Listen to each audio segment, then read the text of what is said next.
Coach, just talking about preparation for this, a game of this magnitude, a semifinal game, how does that affect preparation, and how has that been going for you?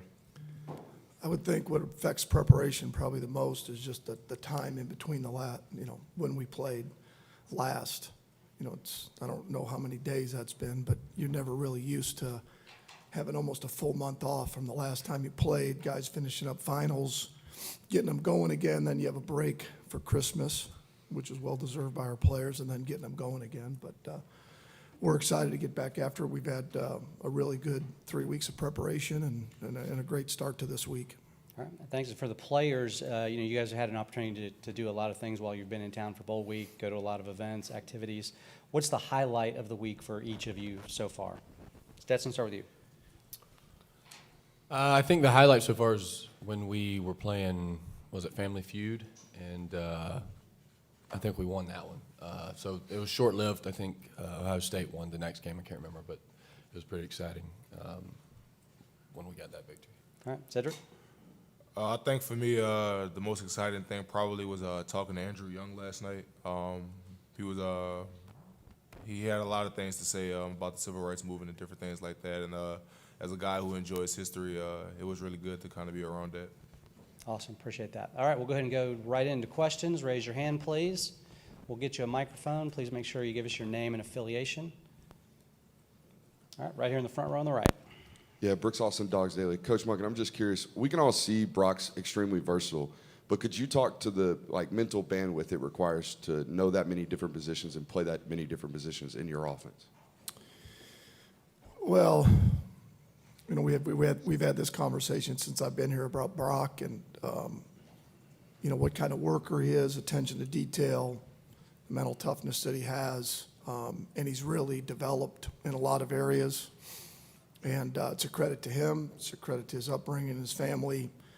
And, like I said, there's a lot of things you can do with him. He's outstanding with the ball in his hands. He's got an elite catch radius, ability to compete to go get the football. And, he's meant a lot to us in terms of this year, in terms of with having AD out and his ability to make plays. Let's go down here, halfway back on the right. Sarah Spencer with the AJC. My question's for Stetson. Stetson, when you look at this Ohio State defense, what stands out to you about it and just what that defense does really well and how you guys will have to kind of counteract it? They first of all, they have really good players, and they execute their system. They try to cause havoc. They can come from a lot of different places. They do their assignment, and in order for us to be successful, we have to do ours. That's trusting, Sed whenever he's making the calls and, talking to him. But at the end of the day, they've got a really good football team. We've got a really good football team. And it's going to come out down to who executes better on Saturday. Next, all right, we're going to go halfway back on the right side. Jed May with UGAsports.com. This is for Coach Monken and Sedrick. And you guys' view, what has allowed the offensive line to develop and really seem like play some of its best football over the last month and a half of the season? I think really what has helped our development throughout the season has been Coach Searles. He's really done a great job of preparing more than 5 guys. He's done a tremendous job of getting guys like Amarius, Jared Wilson. I know I'm forgetting some guys, but honestly, all of those guys, he's done a tremendous job of making sure that we can put a lot of guys in and still have a very similar production. So I want to give all the credit to Coach Searles in preparing us. I think it's, first of all, it's having good players. Okay, you got to have good players. If you have good players that work their butts off every day, have elite attention to detail, they're going to continue to get better. And I think we have to remember that, Broderick hadn't played a lot of football till this year. Sed was a 1-year starter. Tate was out all last year. Amarius Mims hadn't played a lot of football. Xavier Truss was not a starter before. Devin Willick had not played a lot of football. So I think if you've got the right guys that have talent, that are elite in terms of attention to detail, and will try to play physical every week, they're going to continue to improve. Okay, over here, Jeff. Jeff Schultz of The Athletic. Stetson, what has Todd Monken meant to you personally, and how's he helped develop you and support you? You know, a ton. I feel like before he got here, I didn't really understand football. It was weird, even in 2020. Didn't really know what was going on. You know, I guess I knew what play was called.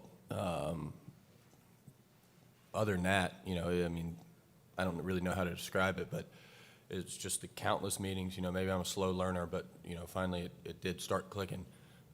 Whenever he'd tell me the same thing, you know, 20 for the 20th time, and look at me like I was, you know, like, why do you not do what I just tell you to do? Right? I'm your coach. And so just repetitive, just doing that. I think that honestly the most important thing that he's done is just stay consistent. You know, be there, because, you know, we do have a lot of knuckleheads who need time and you know, reps and all that stuff to learn. And you know, so he's not very, sometimes he's not very patient, but, you know, he's very consistent, and we hear the same thing every single day. And eventually you're going to start doing things right if you hear that every day. All right, over here on the left side, Justin. This question's for Stetson. I'm Justin Felder with Fox 5 Atlanta, and I got a quick follow-up if I could.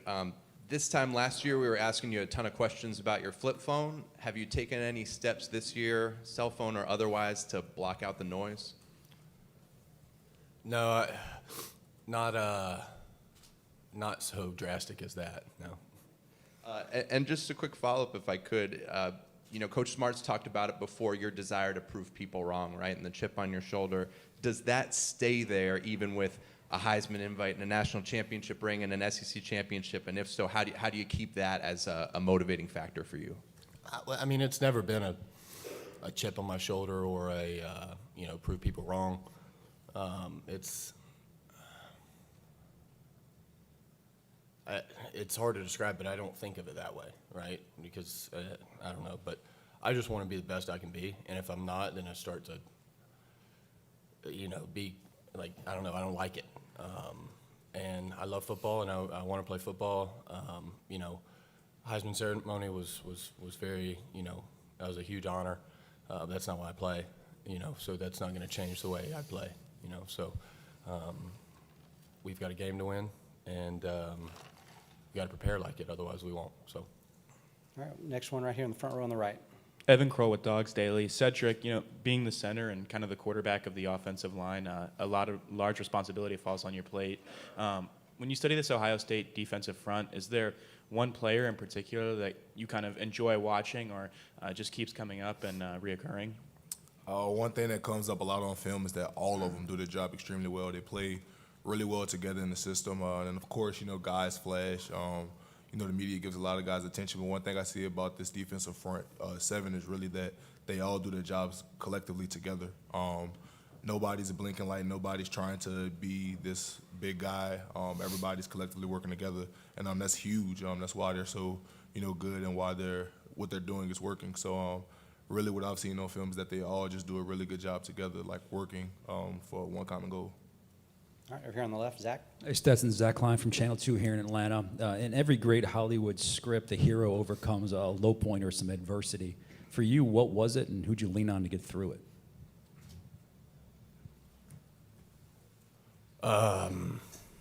Just in my life? Your journey into Georgia football. You know, I mean,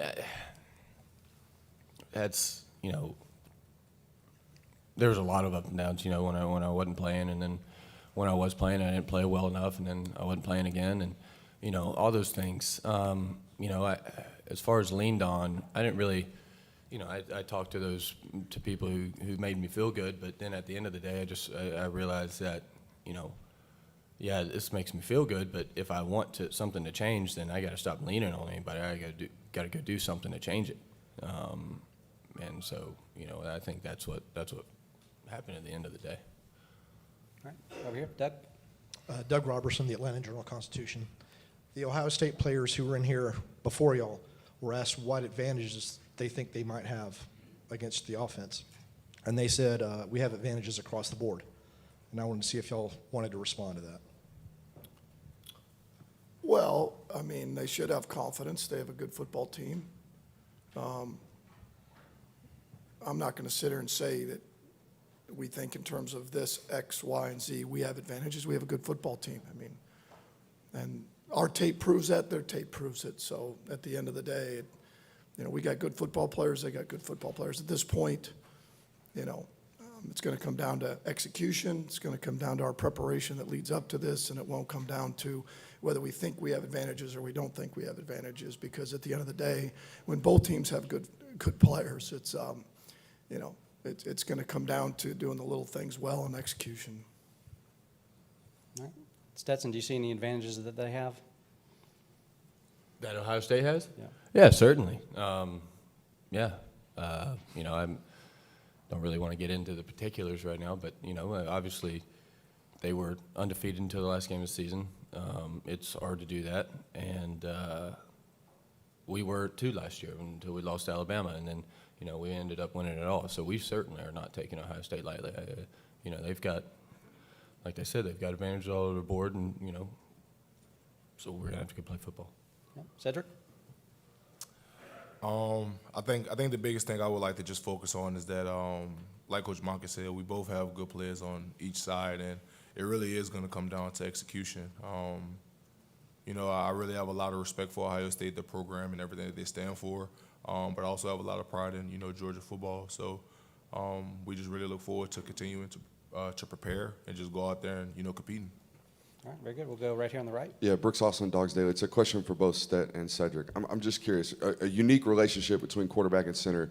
Maybe speak about how one has lessened the burden or maybe the workload on Saturdays between the other, and how the relationship has developed.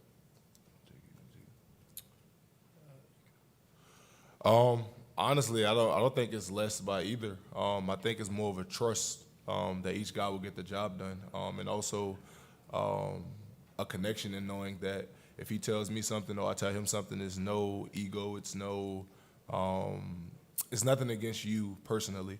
It's all for the betterment of the team. And I think understanding that genuinely the time that we've spent outside of football, it comes into play. And I really enjoy playing, next to this guy right next to me. So at the end of the day, we both just try to make sure we get our job done and trusting each other for the team. It's you just kind of find that mold where you're not, it happens smoothly, and I don't think we may have dropped 2 snaps. In practice, and it works, and like Seth said, nothing's personal, nothing's I don't. If he makes the right call, then he makes the right call, and it does not matter. And Sed's done a great job of growing and learning and becoming a smarter football player and a better football player. So I can lean on him more. I can trust him more, and I can just say little things, and then he responds, and I know what that means, right? It just comes a little shorthand, easy speak, but that comes with time. And why are you laughing? I don't know. It's been a pleasure and an honor playing behind him. So. All right, right here, Sarah. Sarah Spencer with the AJC. For Coach Monken, how have you seen your offense grow and develop over the course of the season to now put you guys in the position you're in today? We went through last year, we lost George, and it forces you to adapt, and then, you lose AD early in the year, and you're forced to adapt, and luckily, we've got other good players. Probably the most constant we've had is these 2 guys right here, because the epicenter of what you do is your center and your quarterback. They make it go. They're the ones that communicate up front. So those 2 guys have been the reason we've been where we're at, along with everybody else, and the continued improvement of the O-line, the consistency there.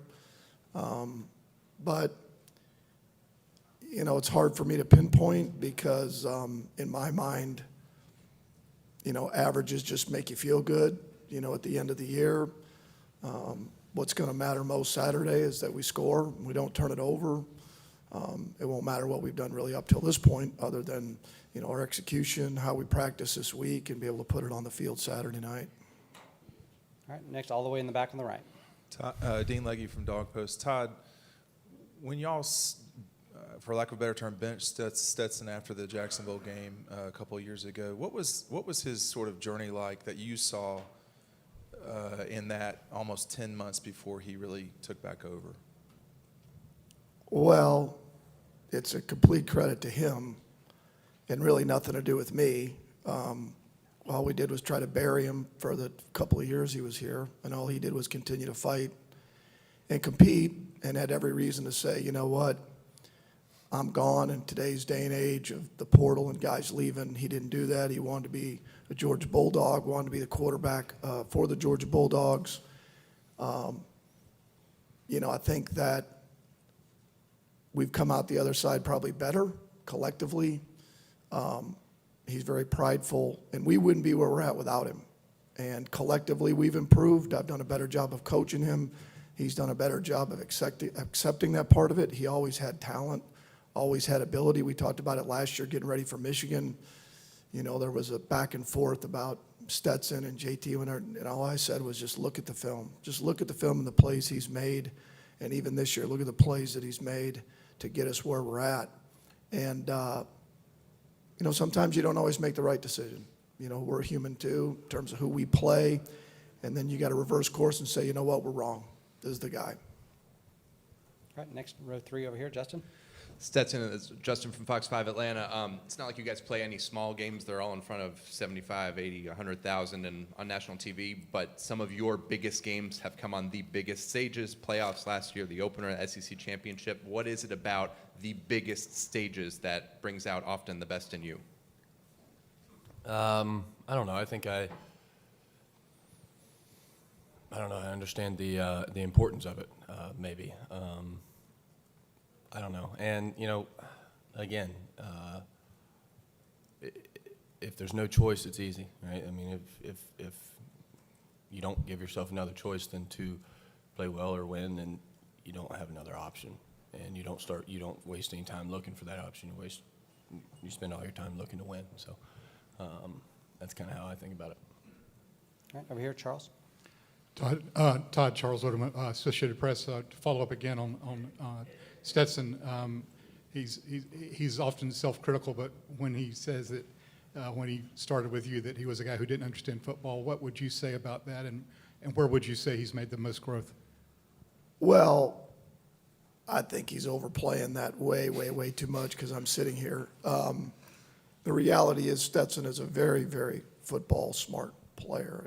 I guess maybe I had to win too many but Stetson's a very smart player. He loves football. I mean, he sits in there, studies it, will be in there late. He wants to know everything about what we're doing, how to do it better. He's one of the rare guys at this level that you can be quarterback controlled, and he can run it. He can get us in and out of plays. He can see it. Has a fantastic football mind. So to say that, like I said, that's unfair to himself. It's unfair to his preparation and what he's done. I do think there's a point in a player's progression where maybe, and this is a guess, we've never talked about that. Okay, Stetson comes in, he leaves, comes back. What vision does he have of himself? Sure, he'd love to be the starter at Georgia, but deep down, is he really thinking, like, okay, I'm going to be the starter at Georgia?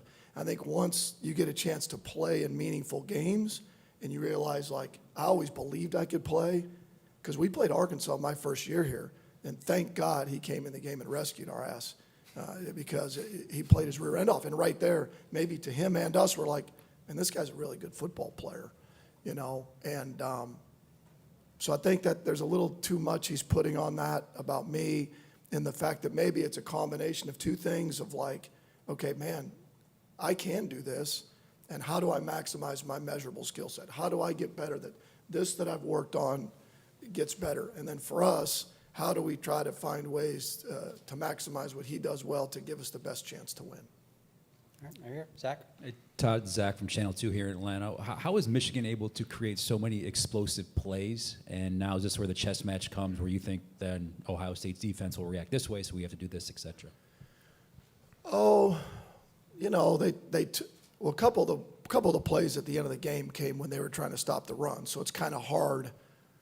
You know, the game was kind of in the point where they had to get a stop, and they got a couple of long runs. But early in the game, they went 0, and they missed a tackle on a hitch route. They were a second away from getting a sack, and they missed a tackle, and he went the distance. And then, you know, they had defenders run into each other one time on a wheel route. They caught him in a cloud coverage and hit across the field, you know, race route. So, you know, they were able to take advantage of, you know, I guess you'd call it sometimes a miscue by the defense or some play action. But again, you know, the game is really simple. I mean, it's really, you know, how do we be explosive? How do we not turn it over? How we get on third downs? Do we score touchdowns in the red zone? And do we not, you know, get lost yards plays that put you behind the chains? And they did those things. You know, they were able to be explosive. They didn't turn it over. They held Ohio State at times, so it gave them a chance to continue to plug ahead. So, like they're no different than any other team you play. Is if you're not able to be explosive, you're going to have a hard time scoring. It just worked out in that game that Michigan hit some plays that gave them a chance to be explosive. And that's in games we've had success against, unless we've been significantly better. If you don't find ways to be explosive, you're going to have a hard time scoring points. All right, halfway back on the right over here. Todd Cameron with The Athletic. Ohio State has a lot of depth up front at the defensive line. They have a lot of talent on the edge. Just what do you see from their edge rushers on film that stands out? Well, they're long and rangy. And you know, I think the one thing, they're twitchy inside. I know you're talking about their outside guys. They create issues with their looks. So you have to be careful to not chase ghosts, but you have to be prepared because they're not afraid to pressure you. As these guys said earlier, from the field, from the boundary, different players pressuring you, so you have to be dialed into what looks they're giving you, but definitely their edge guys can create issues. Again, like any team that we've played in the past that have had really good players up front, the best way to be able to negate that is to be able to run the football, be able to get the ball out of your hands, be able to protect, chip when you can. And if we're able to do that and not be in long yardage situations or get behind, then it doesn't eliminate really good players, but it limits their ability to affect the game. That happened last year against Michigan. We got ahead early. We were able to run the football. We got it out of our hands. Against LSU with their edge guys, you know, that's the key to it. Otherwise, those guys can really disrupt the game. All right, next question right here in the front on the right. Coach Monken, a lot has been made of these Georgia practices over the past few years, but the bottom line is that there's a work ethic and player empowerment that is kind of unrivaled across the college football landscape. In a week like this where emotions can be heightened, what sense of comfort do you take as a coaching staff knowing that these players are going to come out and be accountable for each other in that practice setting? Well, I think the biggest comfort you take is watching your guys work. You know, we can only go by what we see. You know, you recruit good players, you have a structure and a system, and then you go to work. And like I tell the offensive staff, you know, I can't call plays that I don't see during the week work. I mean, that's a rarity. Like, you know, so the looks that we get by the scout group and our execution gives you confidence to call it. And the exact same thing is true with your players. Is anybody that says, well, I'm not really a practice player, doesn't play. That makes no sense to me, because I can only go by in our staff by what you do every day and how you work and gain the trust of your player, your teammates and the coaches as to when you put them on the field. And when that occurs, then you have a lot of faith of what the product will look like because you've seen it every day and the work they've put in. Because when you have talent and they play their rear ends off and they work and have attention to detail, the game's just a byproduct of that.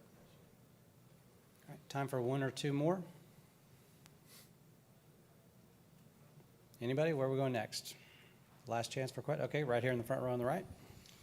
Coach, and I guess you can answer this too, Seb, being an offensive lineman. When they have edge rushers like that that are so prone to get upfield and get after the quarterback, I guess how much does the play action impact that? And maybe it's, you know, how do you attack that in the run game? Take advantage of it, rather. All right, go ahead, Sedrick. So when you kind of look at it, they really do have some amazing edge rushers. Those guys really get after it, super athletic, different things like that. And as far as like the run game, you really just have to focus on what's the staple of what we believe in. One of the things that we believe in here is running the ball. So no matter how athletic or no matter how gifted or God-gifted somebody may be, you have to do everything in your might to fight, to stand on what you believe in. And, you know, and as the offensive line here at Georgia, we genuinely believe on, you know, being tough guys and doing everything that we can to help this football team win. So despite everything that they may possess, you have to give everything you have for this team, because it is everything. This G is everything that we play for, everything that we work for. So despite their God-given talent, we have to go out there and give our all. Coach? Yeah, I mean, they got good players. I mean, we got good players. They got good players. Let's go. You know, I mean, it is what it is. You know, that we played teams that have good players. They played teams that have good players. And, you know, it comes down to, you know, how we prepare and the plan that we put together for our guys to give them the best chance to be successful. And like I said, they've got good players.